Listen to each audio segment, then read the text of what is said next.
Hey listeners, I just spoke with Viktor Fischer, founder and CEO of RockawayX, which is one of the core venture funds investing in Solana and its ecosystem. RockawayX invested in Solana when it was priced at 4 cents, and it has since invested in Solana ecosystem projects, including Camino, Squads, DoubleZero, and a bunch of others. Viktor and I talked about his Solana thesis, including how he thinks Sol could hit $2,000 in the coming years, and what RockawayX is seeing on the ground by actively working on infrastructure projects like DoubleZero. I learned that internet in the UAE is very expensive in this one, and much more. Viktor was a fun guest. Let's get into it. This episode is brought to you by Katana, a DeFi-first chain built for deep liquidity and high yield. You'll be hearing more from them later in the show. Blockworks Digital Asset Summit, which is crypto's premier institutional event, is back in London October 13th to 15th. It'll have speakers from leading global funds, financial institutions, DeFi protocols, crypto companies, and policymakers. Think BlackRock, Circle, Coinbase, the UK Parliament, Jito, and Marinade, all under one roof. Notable names include Joe Lubin from Consensus, Hadley Stern from Marinade, Rebecca Reddig from Jito Labs, a whole bunch of Blockworks folks, and more to come. There's a VIP dinner October 13th, open to speakers and VIP ticket holders only. That will sell out, so act fast. And it's all going down at Old Billingsgate, London. Use the code LIGHT100 for £100 off at checkout. We'll see you there. Nothing said on Lightspeed is a recommendation to buy or sell any investments or products. This podcast is for informational purposes only, and the views expressed by anyone on the show are solely their opinions, not financial advice or necessarily the views of Blockworks. Our hosts, guests, and the Blockworks team may hold positions in the company's funds or projects discussed.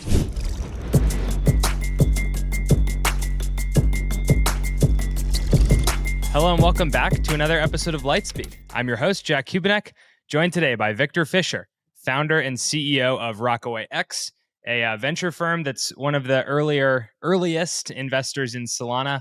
Very excited to chat with Viktor today. Thanks for coming on the show. Ahoy, Jack. Ahoy is how we say it in Slovak. And you know Ahoy, how we pronounce ahoy. your last name? You know how you pronounce your last name? I've been told it's Kubinets. Kubinets. Yeah. Kubinets, yeah. Kubinets. So for context for listeners here, Viktor is from Slovakia, and my roots trace back to Slovakia as well. My family lived there in the 90s, and you don't meet a lot of Slovaks out and about, especially in the crypto. Well, maybe there's a good amount in the crypto world. I wouldn't really know. There is. Yep. But yeah, fun to learn how to pronounce my own name on the podcast. The Kubinek is Americanized, but it's really a poor Americanization because my whole life I've had to spell it for people, and they're like, "Why does it start with Q?" So maybe I should just go back to Kubinets and be just as confusing. You should go to Kubinets. Yeah. Viktor, we could go all day on Slovakia, but we need to get to the matter at hand here. I'm curious to just hear a little bit. I don't know if RockawayX has been on the pod. It's certainly not while I've been hosting. So listeners might not be as familiar with you guys, even though you are quite an early and active Solana investor. So I'm just curious to hear the origin of how you came to invest, I think, at seed stage in Solana. Yeah. So look, in Czech Republic and Slovakia, there is a big crypto ecosystem. And it comes out of Parallel Polis, or Institute of Crypto Anarchy, which was founded in 2013. And when I quit my previous job, that's where I bought my first Bitcoin in 2015, because it was the only way to pay for coffee and for working desk. You had to buy Bitcoin. And then I got interested by the ICO wave in 2017. In 2018, someone told me, hey, you should check out this team in San Francisco. They are building a new L1 high performance called Loom. So I flew down from New York to San Francisco and met Polly and Raj in 500 Startups Incubator. And we had a great discussion with Raj, and I told Raj, look, I want to speak to the CEO as well before I invest. And Tolly didn't want to speak with us because he was just heads down coding with his Qualcomm team. And so that's when we said, okay, this is great. We are investing. This team is wasting no time speaking with VCs. Excellent. And so it was called Loom that's how you were early at the point that you invested. Yeah. How long was it until the name was changed to Solana? It was pretty much at the same time. I would say a couple of weeks later, we received the first newsletter saying, hey, we are rebranding from Loom to Solana, because there was another Ethereum project called Loom, so it was just creating confusion. Gotcha. Are you able to say at what price you invested? I would think it's like a cents per Solana token. So it was a combination of the 4 cent round and the 20 cent round. So Oh it was man. like pre-seed and seed, and then depending, like it was a combination of the two. Yeah, just an insane return. Anyone who got in at the 4 cent round, or even the 20 cent round, hell, I wouldn't be picky. Yeah, Has seen insane returns over the five years since then. yeah. But I would say, it's not really the returns. Like what really I am like so excited about is the community and like how we are strong together and like all the breakpoints.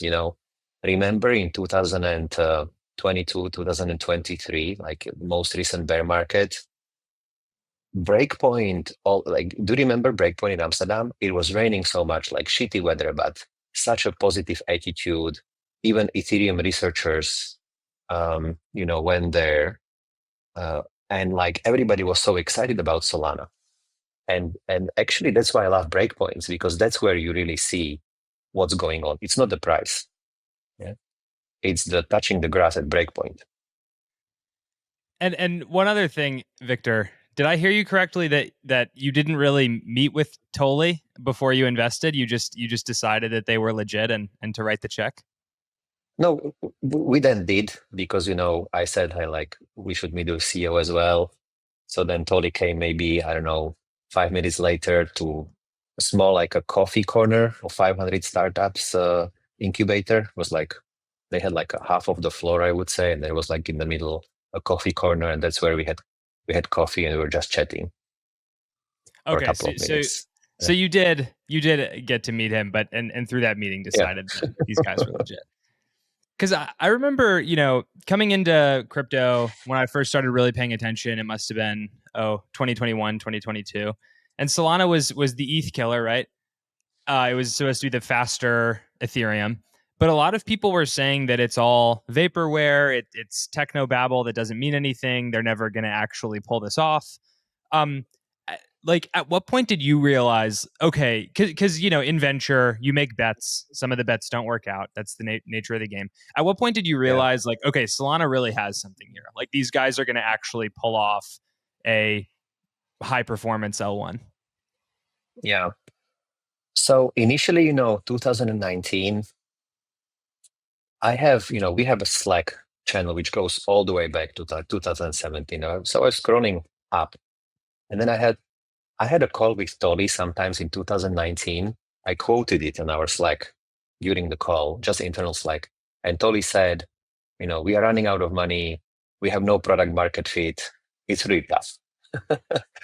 And then and they didn't give up. Yeah. So Raj was working on a website, and they were really, just heads down going towards the mainnet. And this is the attitude. I also put it in my Twitter, like, best entrepreneurs never give up. And then I would say the fact of never giving up gave Solana initial traction during the NFT cycle, because with Candy Machine, and like they were just super fast in ramping up the infrastructure needed to very quickly, for anyone, like for just couple of dollars, which would cost much more on Ethereum, launch their own NFT collection. That's how Solana got initial traction towards, the 2021 massive bull market. I don't know if you remember, price hit $250. I don't know if you went to Breakpoint in Lisbon, the first Breakpoint in Lisbon. And, you didn't have many builders there. You had like many people walking around with like Louis Vuitton and Off-White clothes. So for us, it was like top of the cycle, um, criteria. So we knew it was for sure overvalued, but the team just stick together and continued building, and kind of like, I would say, very quickly implemented all new applications. Yeah. So some people are criticizing, saying, hey, like Solana is a meme chain. And I say, no, Solana is just a chain on which every new application is built very quickly, because it's so fast and so cheap to build stuff. Did the conviction ever waver? Like, you get out of this boom and bust cycle with Solana and the speculation in 21, and then you get to 2022, and FTX happens, and the price crashes below $10 a token. You'd only made a measly, 100x or whatever on your investment at that point. But in all seriousness, like, was there ever a point where you were like, maybe this was wrong? No, no, we never sold at that point. And actually, why? Because we are so deep, in contact with key people in the ecosystem, that we know that it's just like Lily tweeted recently. I think today, it was a great opportunity back then, yeah, because Solana just loves underdogs. That's when everybody comes together. When network is down in February 2024 because the upgrade is done directly on mainnet, and then for some reason, the one who takes the snapshot of the blockchain takes the wrong snapshot of the blockchain. So we have to twice update, all validators and 80% of stake to twice, different snapshots. So mistakes happen, and then we learn, and then we implemented the process to create the right snapshot and distribute it to all validators. So, and we don't do updates on mainnet anymore. So, it's just a very tight community which sticks together and is not happy until the vision is implemented. Katana is an L2 built for DeFi, and it's pioneering the ecosystem category of productive TVL, believing that change should be graded on how efficiently assets are put to work in DeFi, rather than just total value locked.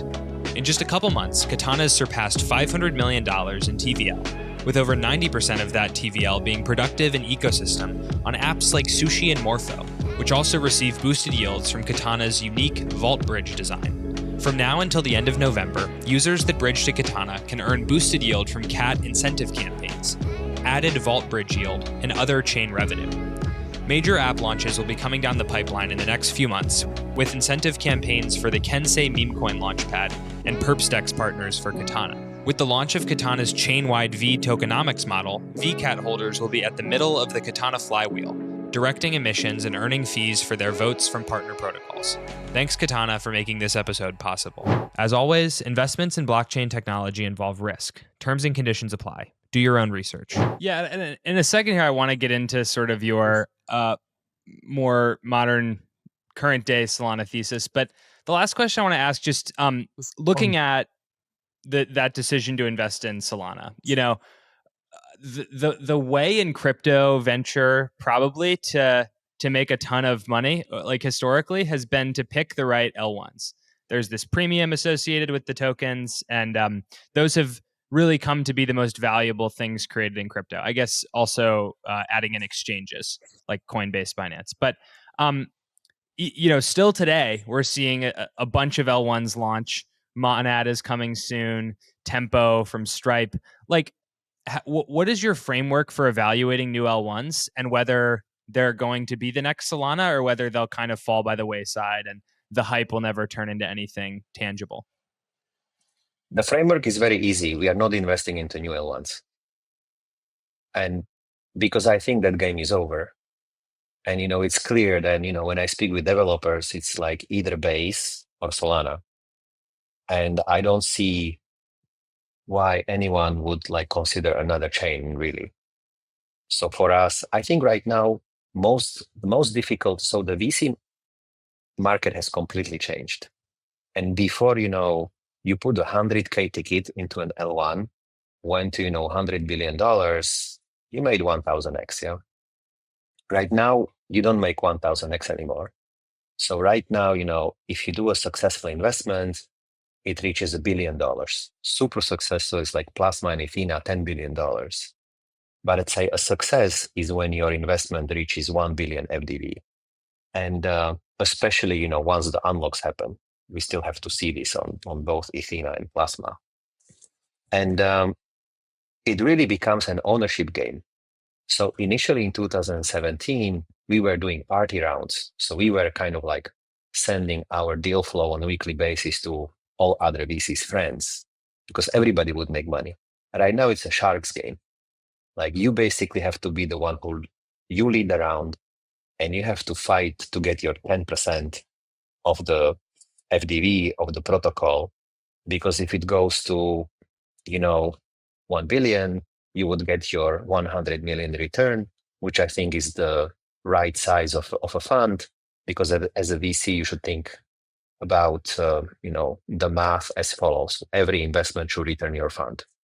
So that's why I think just the meta has completely changed.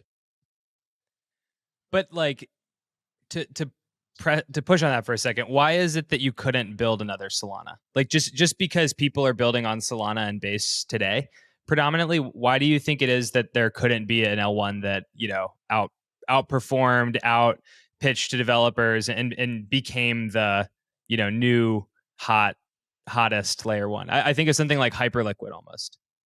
Because I think it's not about performance at all. It's about the ecosystem involvement. So like, do the exchanges support you to do the direct off ramp? This is a big thing, yeah? Like you want users of Binance and Coinbase in their withdraw window to directly off ramp to your chain. It's not easy to get it across the top exchanges. Step number one. Step number two, you want all the wallets to also support you. You don't want to, give obligation to your users to download another wallet. And then you have to ramp up all the DeFi protocols because, like who cares about your chain if there is no lend borrow, there is no DEX, there is no Oracle. So it's a massive effort, which, would take, I think, at least 5 years. Where are we going to be in 5 years? Solana will reach 1 million TPS. It has all this ecosystem support. It has all the developers. The game is over. Game's over, my friend. There will never be another Solana. There you have it. Sad for those of us who missed out on the 4 cent round here. But okay.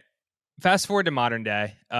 Things are much different now. Solana is a lot more developed than it was at the time that you made your first investment. But part of the reason why I wanted to have this conversation today, Viktor, is that RockawayX is sort of doubling down on its Solana thesis, or updating its thesis for Solana, I guess you could say. So, what is the reason you're bullish? What is the thesis for Solana in October 2025? So it's again the thesis of being an underdog. Funny enough, yeah, because so I was in New York in April for Solana Accelerate, and there we realized, there is a new type of investors and users coming into blockchains and L1s, and those are TradFi investors. And the vehicle was DATs, digital asset treasury companies. And so Solana was lagging behind. And then, right before summer, we were discussing also with some like friends around Solana ecosystem. And we said, hey, like we need to ramp up Solana DATs quickly because those are like super teams for TradFi. And so, there was DFDV, there was UPEXI, but then now we have Ford, we have STSS, we have Soulmate. And but still, we only have 110 million daily trading volume across all of those DATs, Solana, versus 3 billion plus on Ethereum DATs, so 30 times less. So in Solana, we are completely lacking the understanding of TradFi investors. So this is my next challenge: is stop kind of like arguing on crypto Twitter who is smarter, whether we are going to implement application specific sequencing or multiple concurrent leaders, and who is rather going to simplify this very complex crypto story to traditional investors who have 45 50-year-old plus experience in capital markets, and then they understand Solana and they start buying into our story. That's my challenge. And I guess like, how do you, as you're pitching these DATs, to more institutional Wall Street kinds of types, like what is the key differentiator between Solana and Ethereum as you would explain it? Because, BMNR, still a huge deal, still maybe the class of non-MicroStrategy DATs. And there's obviously a lot of hype around Ethereum and its stable coins and the global settlement layer and all these things. So how do you explain Solana to Wall Street in a way that's explains how it's different from Ethereum, which they're probably more familiar with? Yeah. So, and that's why I created whysolana.com, with a great input by, Akshay and Vibhu and friends from the foundation on like the key points. And, people don't read long form documents anymore and blog posts, like people don't have time. So we decided to create like a slide deck, which I think should be published like today or sometimes around these days. Whysolana.com. And actually, interestingly, on our board at Soulmate, we have Dr. Arthur Laffer as a board member. Do you know who Arthur Laffer is? Yeah. I So do not. he's the inventor of the Laffer curve. He's like 84-year-old, really TradFi economist, advisor to Reagan and Trump, and like and we had a call with him 2 days ago, and he's like, and he gets it. He's like, wow, this is amazing. I can just, in real time. So he understands two things. And for him, and he synthesized it very well. He said, for me, Solana is two things. Number one, it's a global NASDAQ, which is synchronized, at the speed of light. And as a result of this, I can invest anywhere in the world instantly, low cost, no necessity of like, during the night synchronization of different banking systems, no need for like, overnight settlement. So this he understands, number one. And number two, interestingly, he said that he understands Sol from investment perspective as well. The value of US dollar has been going down since 1970s. Like dollar lost, I don't know, 60% of its value. And he understands that as an investor, he needs to put into his portfolio an asset which is high growth and yield generating, dividend yielding. And Solana is high growth because it's 5 times cheaper than Ethereum, but has 30 times more transactions and users, and it's yielding 7% staking yield, and with DeFi it's like 10-12% plus. So high growth asset which yields 10% dividend per annum. In TradFi you don't see this anymore. Wow. Today I learned that the guy who invented the Laffer curve is bullish on Solana. That's kind of fascinating. He's Yeah, I do. I think that is a piece you really have to go after, right? Is that I think the story of fiat debasement in this current high, outgrow the debt meta era among central banks is really important. Like I think there's a reason why Bitcoin continues to pump and it has had this incredible run throughout 2025, and it's that I think a lot of people really buy the fact that you might want to seek alternative assets right now, like your fiat currency might become a lot, might devalue faster than what a lot of yeah. folks are used to. And just to build on this, so what's coming next year. So, and you can see that the Fed is already changing. So what's coming next year are negative real rates. So the inflation in the US will run hotter, 3.5%. But the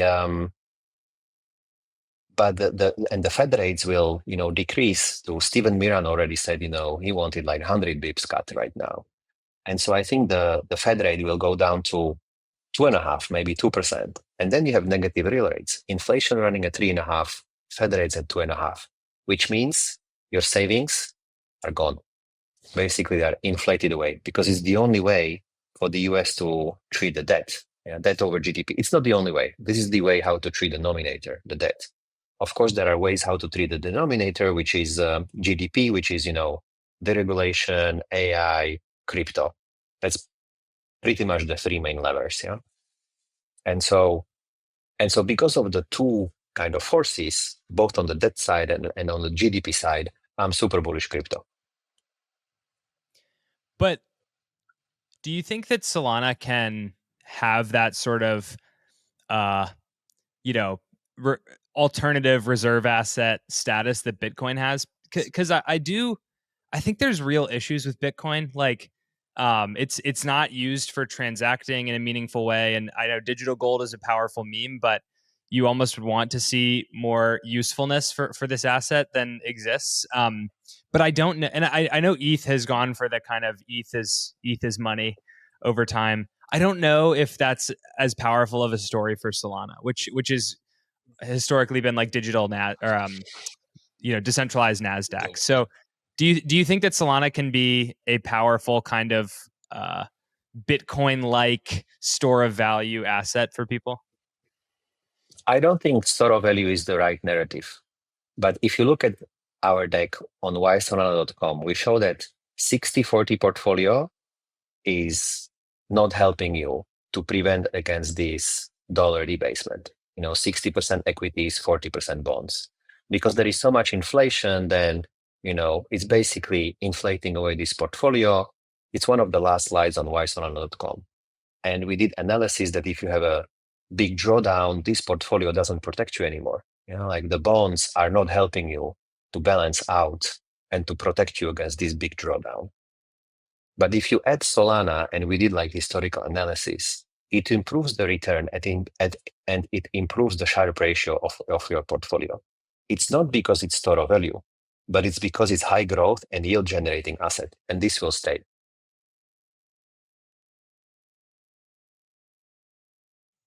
Okay, that does make sense then. I mean, can I press further on why you think that store of value is not the right narrative for Solana? Like, why isn't that something? If it's such a powerful story, why shouldn't you go after it?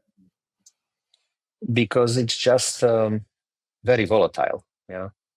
And so, of course, like in a long-term horizon, you can, but even today, like Bitcoin does not really show that it's a store of value. Like it's a narrative we all hope, will become one day, maybe even as early as next year. Yeah, I listened. I was on a Solana live podcast. Tushar was the first one, who was speaking, and he said the same thing. Like right now, Bitcoin has an opportunity to show that whenever there is a drawdown in equities, Bitcoin acts like gold, and drawdown doesn't happen.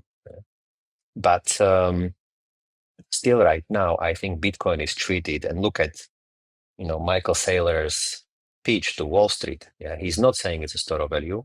He's saying it's yielding 20% per annum, and he's able to raise these funds because he's issuing convertible notes which don't pay much, but in case this really happens, convertible note investors do achieve these kind of returns. Again, we are in a world where investors' mindset has shifted from portfolio protection. They understand it's very tough. Even Bitcoin doesn't protect you, to just trying to find for new alternative assets which are high growth and deal generating, and that's Solana.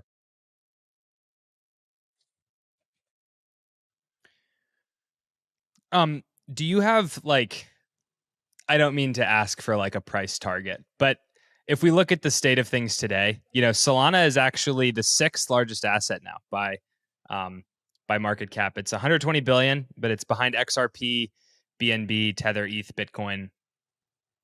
I guess like, do you have thoughts on how much the kind of repricing should happen if you look at the actual on-chain metrics and how much Solana is used versus things like XRP and Ethereum to what the market cap is? Like, how much should these things be repriced? Like I think we should.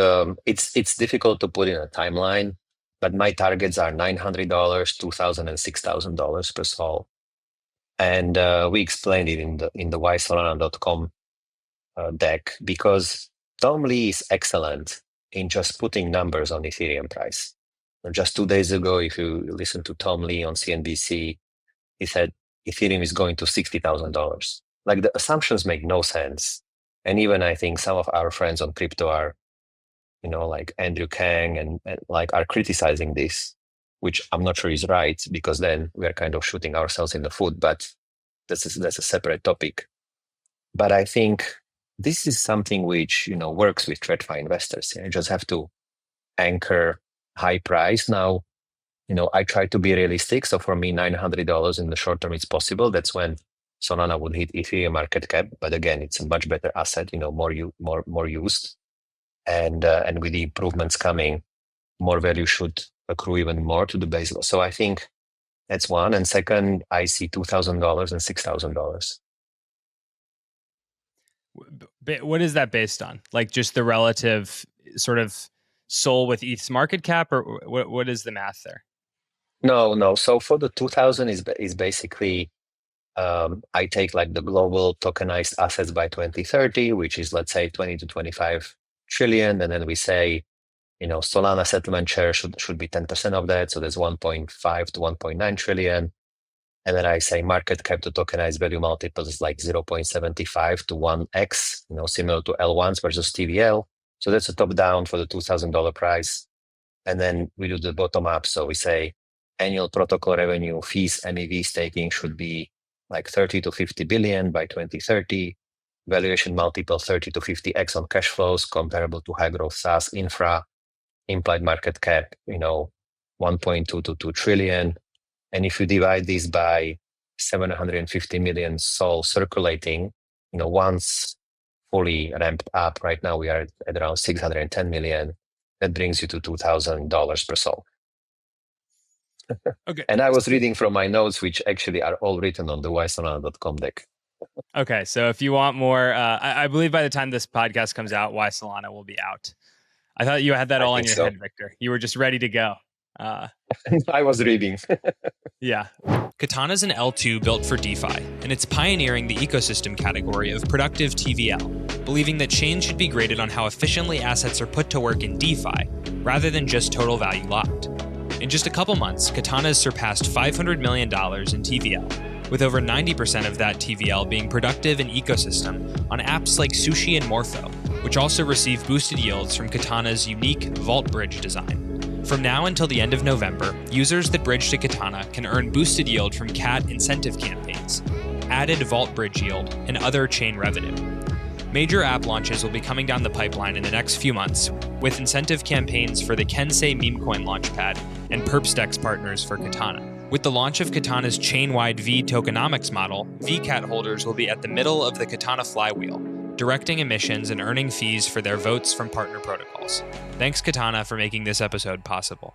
As always, investments in blockchain technology involve risk. Terms and conditions apply. Do your own research. The beginning of that is the size of the tokenized asset market, which maybe ties in with this internet capital markets vision that Solana is trying to capture right now. Why do you think that the valuation of Solana, I guess, needs to begin with the size of the tokenized asset sector? Yeah, so look, like in every bear market, we spoke about tokenization of traditional finance as like the holy grail. And I think at this point, we are actually getting there. Yeah. And let me give you an example. So in 2021, I created a credit fund, RockawayX credit fund. It's a market neutral fund which only provides liquidity to DeFi. We generate 16, 17% net per annum. We take 1.5% management fee, 15% carry. So in gross, we are making 20 to 25% yield on DeFi, which is great. Yeah, it's a 100 million fund, very diversified across 30 positions. So $3 million on average per DeFi protocol. It's a fully regulated fund based in Liechtenstein. Administrator is Kayak, and it's extremely complex to subscribe that fund. It has an ISIN code, so I wanted this fund to be fully regulated because then I said any bank, JP Morgan, Morgan Stanley could subscribe to this fund just using the ISIN. The problem is that the banks don't get any fees when they are recommending this fund to their clients. So the banks are acting as a gatekeeper, not as a channel for me. That's a big problem. Then I have an investor whom, I found myself, and then I tell this investor, please subscribe to my fund. And then the administrator says, okay, I need you, dear investor, to send me a printed copy of your passport, signed in wet ink, and then mailed by DHL to Liechtenstein to the administrator in 2025 to subscribe to my DeFi fund. That's crazy, man. That's absolutely crazy. And so this is basically my mission in life, and also with RockawayX, is just to disrupt these stupid, completely irrelevant gatekeepers and third parties. That's why I want to tokenize everything. And I think all the funds should be tokenized and on chain, because then you open your wallet, boom, one click, you put your money, generates yield. You can see how it accrues even on daily basis. Amazing. I think stocks as well should be tokenized. I should be able to just borrow against my stock position with Camino, just a couple of clicks.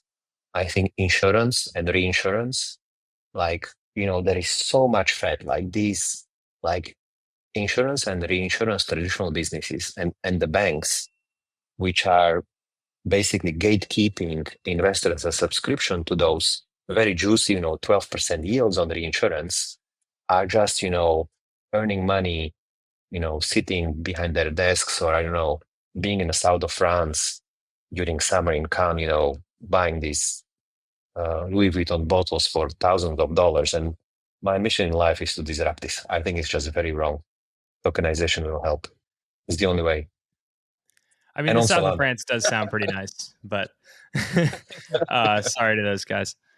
Well, why do you believe that the majority of this new tokenized asset sector is going to accrue to Solana? I think I don't remember exactly the figure you cited, but 25%, something like this, that you think is going to occur on Solana. Why?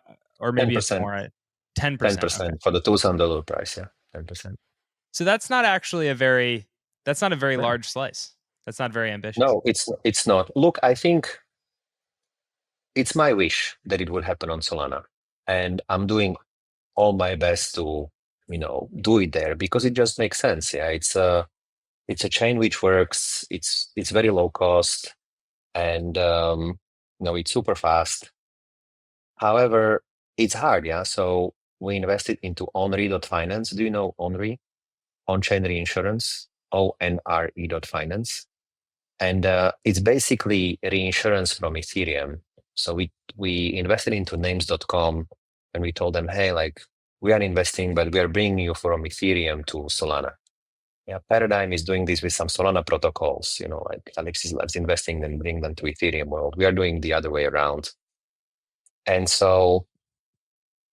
it's true that, then we brought Onri.finance in Solana ecosystem, and now we need some TVL providers, like Edge, RE7, NEV Capital, us. You need to get to 70, 100 million TVL by this kind of whales, like professional DeFi funds, to allocate capital. And people are asking, why Solana? They are not used to it. Yeah, kind of Ethereum is now the place for institutional capital. And but I hope we change this. It's one of the obstacles that Solana still has to, jump over, together with stablecoin issuance and perp dex volume. And but my hope is, if we bring very nice yields onto Solana, and Onri can generate 20% yields, because you have 12% reinsurance plus 8% Ethena as USDE users as collateral, then the investors would come, because they'll go where the juicy yield is. A question I've been asking a bit lately is, do you think that yield scales though? Like, in a world where the global tokenized asset sector increases by multiples, can the current Solana DeFi world sustain that? And I think you're uniquely qualified to answer this, because to my understanding, RockawayX does a good bit more on chain than maybe your typical VC does. You guys are pretty active in DeFi.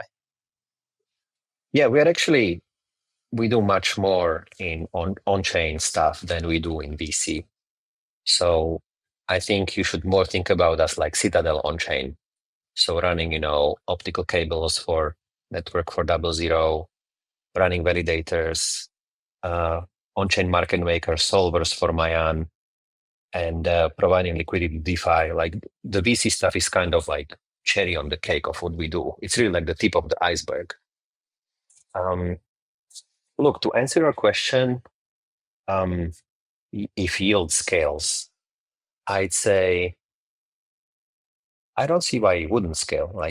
Look at Galaxy Digital Report. There is 10 billion in private credit right now on chain.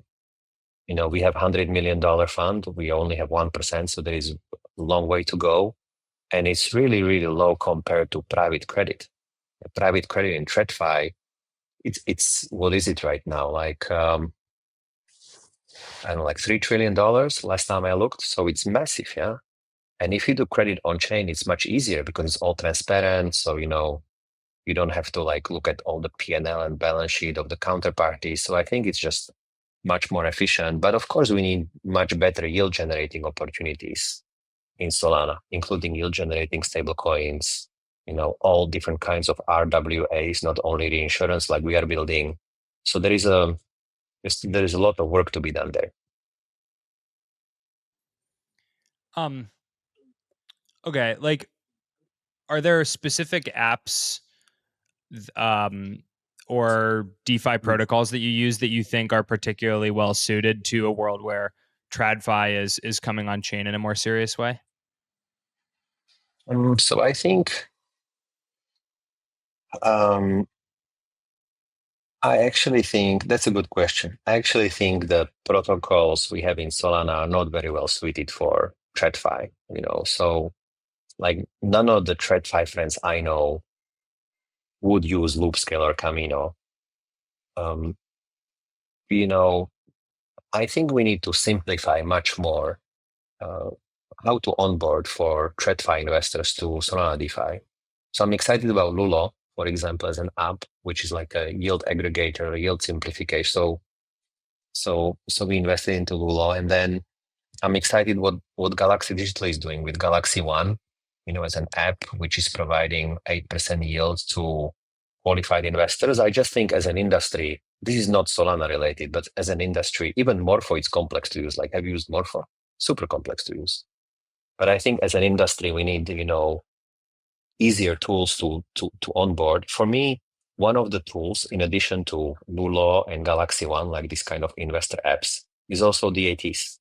Like every DAT, and this is what we will for sure do for Soulmate as well. Like every DAT needs to massively leverage Solana DeFi, and I think Kyle will do it with Ford as well. You can see that TVL of Drift and Camino and Jito has been already growing.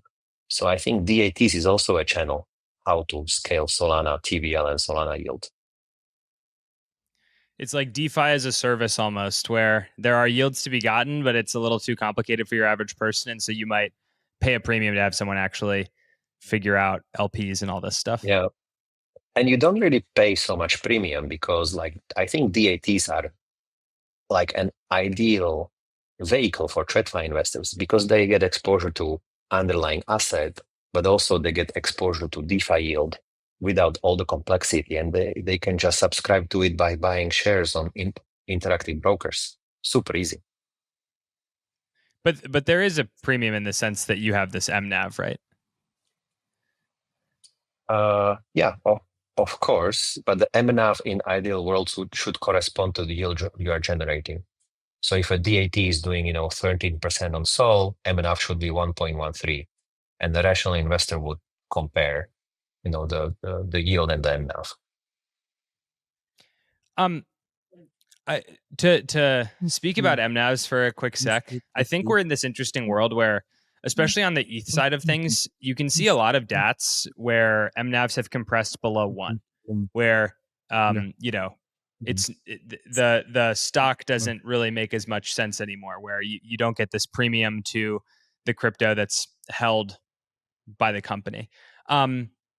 I would think that over time, it's going to be the case that Solana DAT mNAVs will compress below one as well.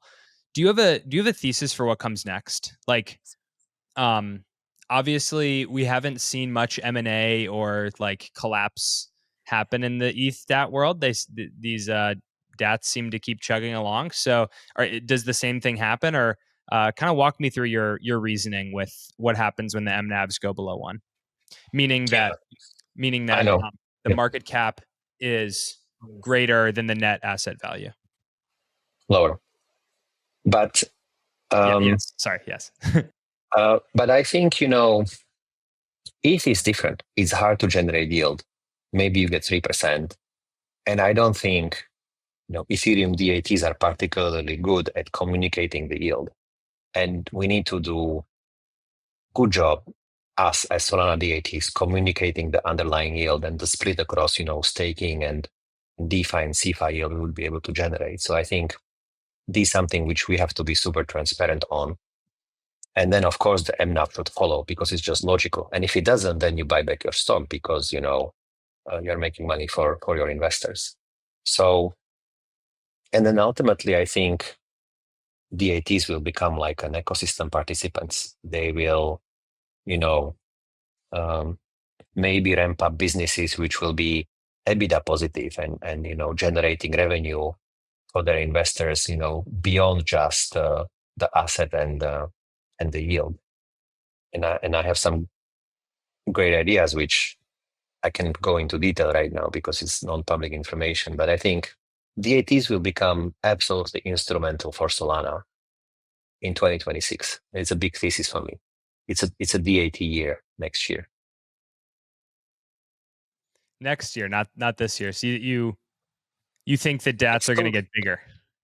It's too late right now because what investors look at are quarterly reports. So basically, all the DATs will do kind of like their first fully ramped up quarter will be Q4 this year. The reports will be out in February 2026. That's when all the investors in TradFi will realize there is yield, what the mNAV should be, and so next year will be a big year for DATs.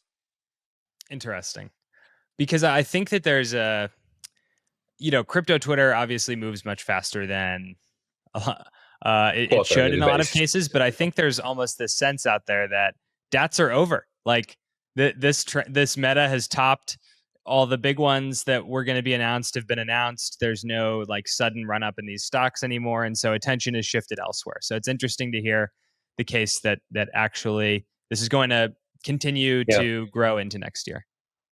I don't actually think new DATs will be created. Like we don't invest into any new DATs. We still receive like on average one per day. We're just passing on all of them. I don't know if you were in Singapore, but like everybody was saying like DAT meta is over. But I think the impact of Solana DATs on Solana will be seen next year. Because, well, why is that? Because that's when the DATs will be able to do their first fully ramped up quarterly report, which will go out in February. And the TradFi investors who are reading this, they will understand that Solana is generating much higher yield than Ethereum one.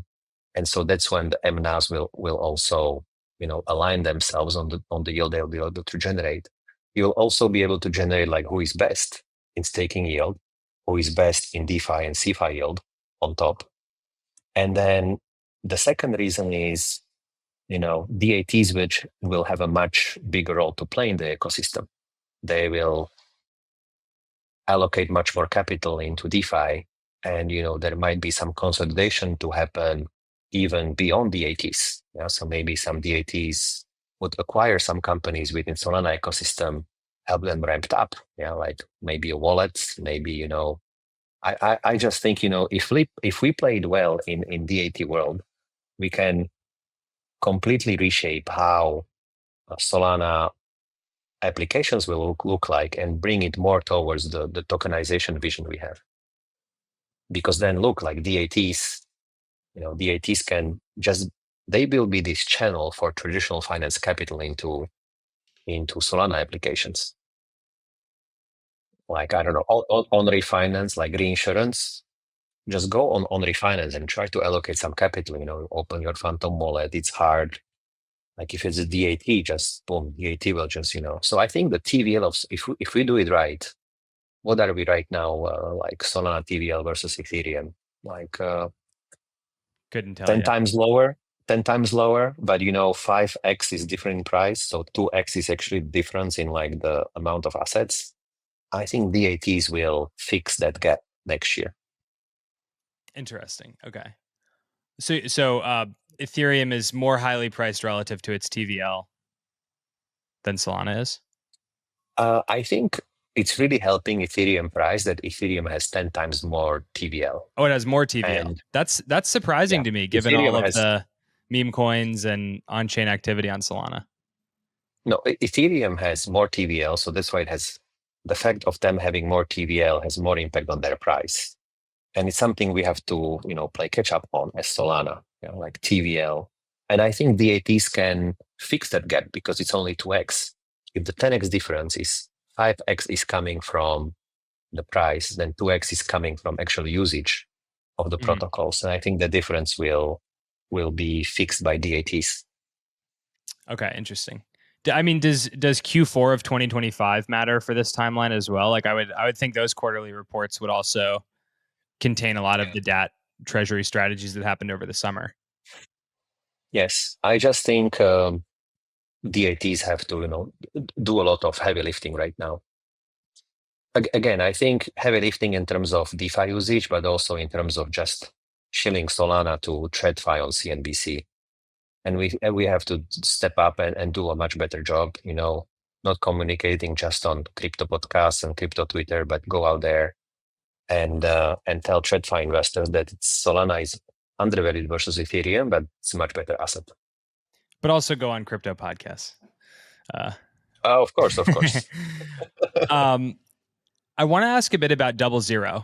You guys invested, and to my understanding, we're quite active in sort of helping with some of the infrastructural things that DoubleZero is doing in creating this fiber network that's kind of an internet filtering network. And folks are really interested in it. The token just came out. I'm just curious to hear the status update on DoubleZero. What's it been like working with them? It's one that I have not followed as closely since it first was announced, and I saw that it was a really cool, interesting project. So I'm just curious to hear kind of where things stand today. Yeah. So look, like my engineers came to me maybe, I don't know when this was, 2 years ago, and they said, like, we are super bullish DoubleZero and super bullish Solana. And if you look at Firedancer client, you can go on firedancer.rockawayx.com and you can see our Firedancer client. We are running both Agave and Firedancer. So in the latest block, there were 225,000 transactions received. So any moment, even right now, 225 transactions are received by the leader. Of these, 180,000, of 220,000, 180,000, which is like 80%, are duplicates. 80% of transactions are duplicates. It's massive. 80% of transactions that validator receives are duplicates. You know how much noise that is? And DoubleZero removes this because the duplication is built directly on the FPGA, which is on the Arista router, which you have in the data center when you are running DoubleZero. So that's one why we are so excited. And second, why we are so excited is because the transactions will run on optical networks. And what is the ping time? Like so here's what's happening today. If you are an arbitrage trader on Solana, basically all that matters is the latency between Frankfurt, where most of the validators are located, and Tokyo, where is like Binance and Hyperliquid matching engine, because you are basically doing, arbitrage between those two cities on the other side of the world, really. Yeah. So whoever wins is basically two things are important in market making: fair price model and latency. If you have super good infrastructure and low latency, your fair price model doesn't matter, because you don't have to predict the future of where the price will be on Binance, because you are just there. You basically, reduce the time window because your latency is so low. And so that's why we are excited, because it just simplifies completely the infrastructure play and removes all these arbitrage opportunities. And so we approached DoubleZero, and I spoke with Austin in Prague. There was some conference, I think it was ETH Prague or something, maybe 1 year ago. And then we invested in the round led by Multicoin and Dragonfly. And we are running the DoubleZero node in Frankfurt. We were, I think, among the first ones. We got the Arista router. And now we are speaking with the UAE government to build up a massive data center, because Abu Dhabi is in the middle of the world, yeah, between, Frankfurt and Tokyo. So you can cut the ping times significantly. So we are that's why I have my shirt on, because I was in Abu Dhabi earlier today, speaking with the government to help us build a data center, reduce internet prices, and just improve the latency across the globe and so on.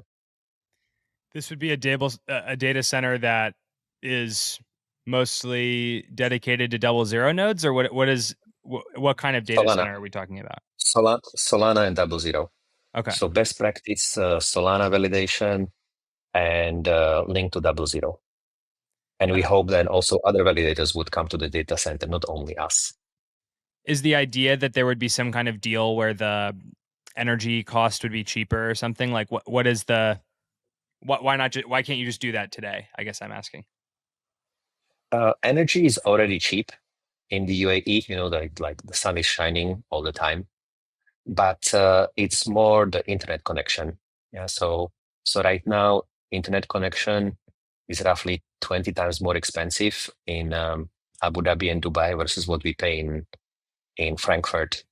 So I can give you examples. Yeah, you need 100 gigabits per second to run like a powerful Solana node. Because look at solana.rockawayx.com. Like our Agave node is uploading 1 gigabit per second. If you have more nodes, you have to have 100 gigabits per second connection. You pay $12,000 in Frankfurt for this, $13,000 in New York, 12,000 in London, 50,000 in Tel Aviv, 240,000 in UAE. Wow. $240,000 a month in the UAE. And so we are working with, Why is that? Like, is there any? That's such a surprising difference to me. To me as well. And to be honest, I don't know why that is, but basically, Etisalat has monopoly in this market, and that's their price list. So we are trying to see what can be done, because this would then open the competitiveness of this country globally. Yeah, like all the high frequency trading could come from here, because you have low energy costs. It's strategically in the middle of the world.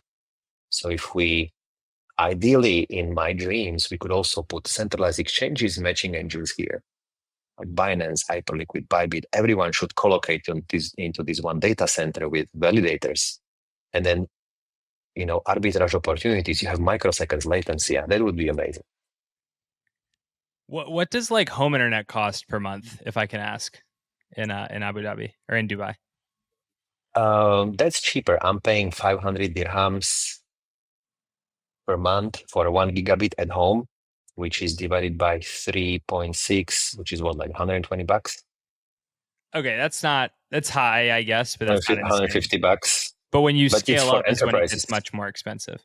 Yeah, like I wanted to get 1 gigabit connection for RockawayX.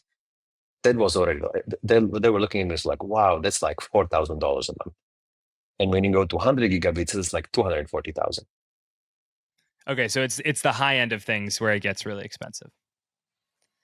Yeah, but even 4,000 a month for a gigabit connection, I think it's outrageous. Yeah. Interesting.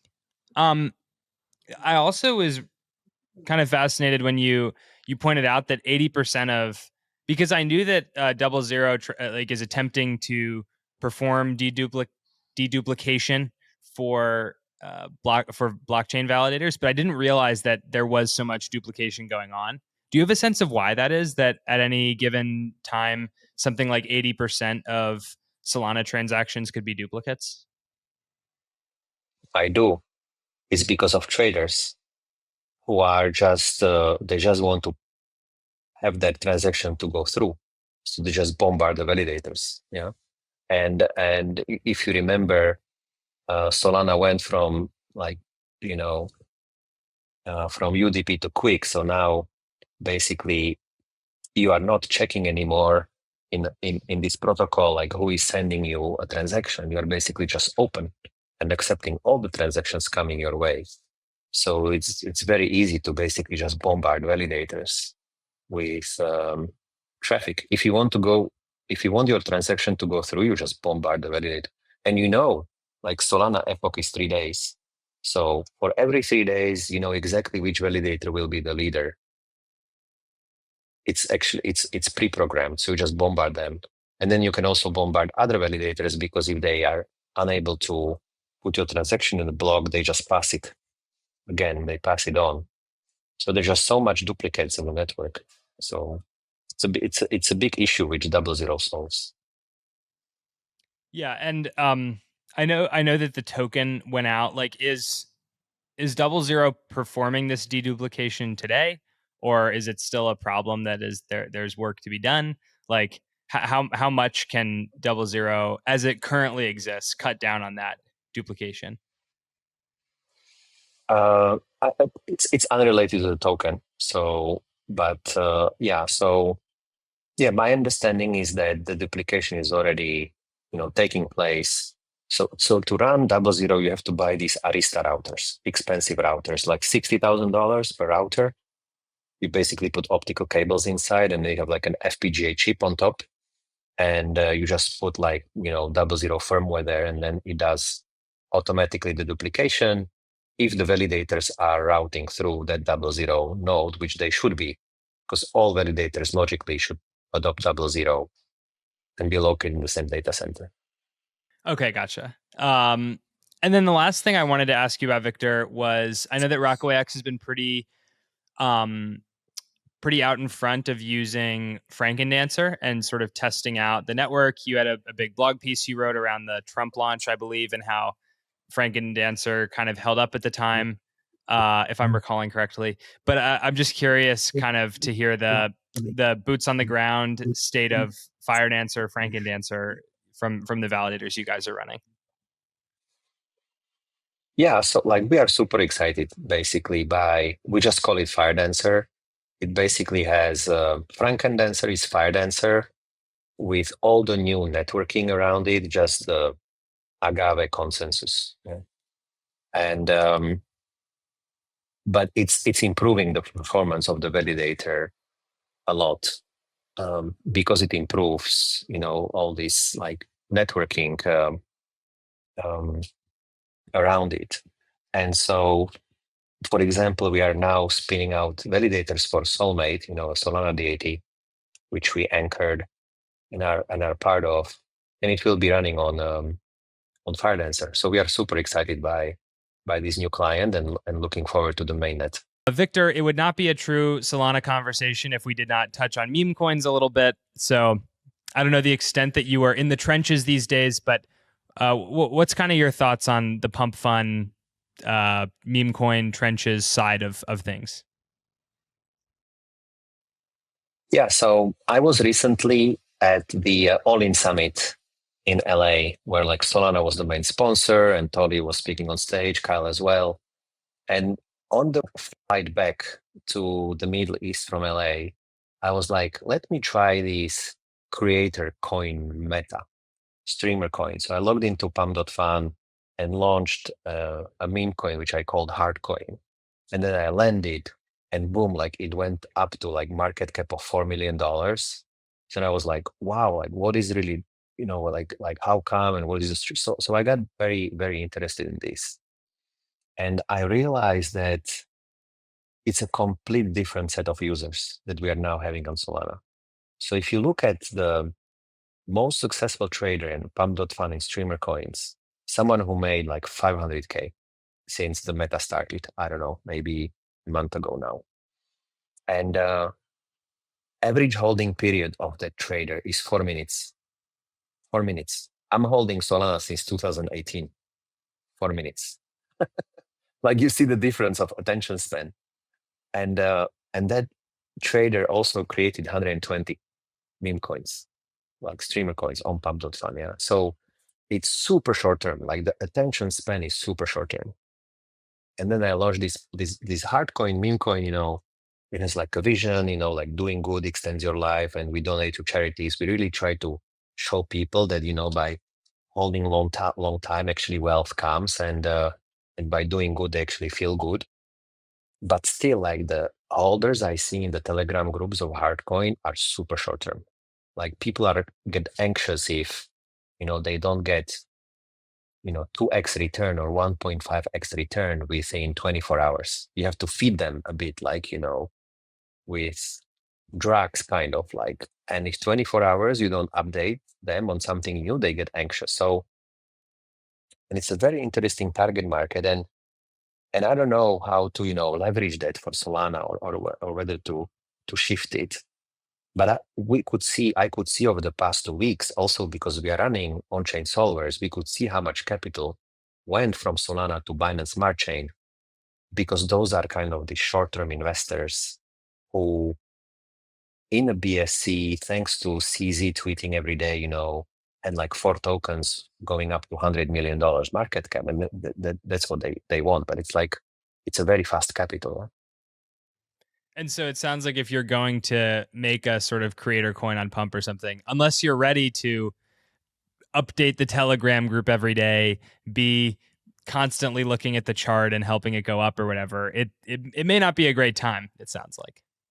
I would say my recommendation to Pump.fun, Elon and Noah, is change the product. And right now, if you open the Pump.fun mobile app, you have a plus icon at the bottom, which gives you incentive to just launch new tokens all the time. That's why on average market cap is like 5K. Yeah. I think they need to change the product and make it like an Instagram-like application, where every Instagram page, is just one token. And you cannot launch tokens. But what you can do is take care of your community. Post new videos, not only do live stream, but post new videos, do reels like you can do on Instagram. Then, post pictures and kind of like engage your community also with non-real-time content. Build up your token page on pump.fun as if you were building a Instagram page for a product.